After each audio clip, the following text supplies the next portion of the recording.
Season 2, Episode 10, The Century of the Self, INTRO, Shadow Practice. Welcome to the Season 2 finale of your Shadow Practice session. Today, we meet the architect, the man who turned citizens into consumers. Focus on the S and Z sounds. Precision is power.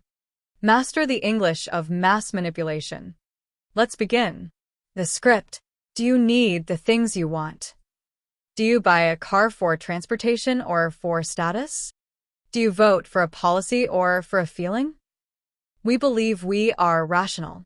We believe we are in charge of our desires. But the audit of the 20th century shows a shadowy hand at the wheel. His name was Edward Bernays. He was the nephew of Sigmund Freud. And he realized that if you can touch the unconscious, you can control the masses without them ever knowing they are being led. This is the story of the century of the self. A journey from propaganda to public relations. A story of how we were taught to love our chains and how democracy became a marketplace. Before Bernays, advertising was boring. If a company sold pianos, they told you the wood was good. They told you the price was fair. They appealed to your intellect. But Bernays talked to his uncle, Freud. He learned about the idea, the dark, irrational engine of sex and aggression. He realized that people are not rational. They are emotional. He didn't want to sell you a product. He wanted to sell you an identity. His first masterstroke was in the 1920s. The Torches of Freedom campaign. At the time, women smoking in public was a taboo. It was socially forbidden. The American Tobacco Company wanted to double their market. They hired Bernays. He didn't make an ad saying cigarettes taste good. He staged a protest at the Easter Day parade in New York. He had socialites hide cigarettes in their dresses. On his signal, they lit up in front of the cameras. He told the press, "These are not cigarettes. These are torches of freedom." He linked a chemical product to the concept of women's rights. He turned a bad habit into a revolutionary act. The taboo shattered. Sales exploded. He had hacked the culture. The modus operandi, was born. Third-party validation. Bernays knew that people don't trust ads, but they trust experts. When a company wanted to sell bacon, he didn't run an ad. He asked 5,000 doctors if a heavy breakfast was better than a light one. They said yes. He printed the results in every newspaper. Suddenly, bacon and eggs became the healthy choice for the scientific American. He manufactured a medical necessity to sell pork. This is the noir truth of Bernays. He believed the masses were stupid, dangerous, unpredictable.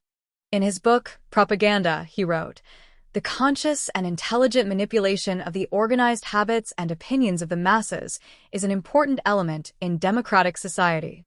He believed in a shadow government, an elite who pulls the wires of the public mind. He didn't want dictatorship with guns. He wanted control through gratification. Keep them busy buying things, and they will never question the power. Now look at the final logic of Bernays in the 21st century. Look at consumerism. We don't buy clothes. We buy lifestyles. We don't buy phones. We buy inclusion. We are conditioned to feel incomplete unless we have the latest version. We are pigeons in a Skinner box of social validation. Bernays gave us the map, and the smartphone gave us the needle. Look at political marketing. Candidates are brands. Elections are launch events. They don't talk about policy. They talk about vibes. They use the halo effect and groupthink to manufacture your consent. They don't want your vote, they want your devotion. They want you to feel that your side is freedom and the other side is death. Look at BlackRock and the global giants. They use ESG and sustainability as torches of freedom. They link their financial power to your social morality. They make you feel that investing in them is a virtuous act. It is the same script, different ink. The shadow of Bernays is that he exiled the soul to the marketplace. He made us believe that who we are is what we own. He turned citizens into consumers. A citizen asks, "What is good for the nation?" A consumer asks, "What is good for me?" By focusing us on the self, he blinded us to the system.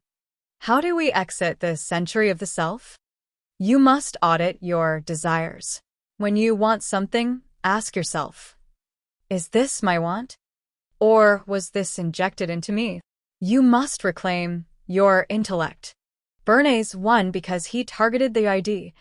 To lose him, you must return to the ego. You must return to logic. You must look at the wood and the price again and ignore the music. The camera is rolling. The torch is lit. And the world is watching.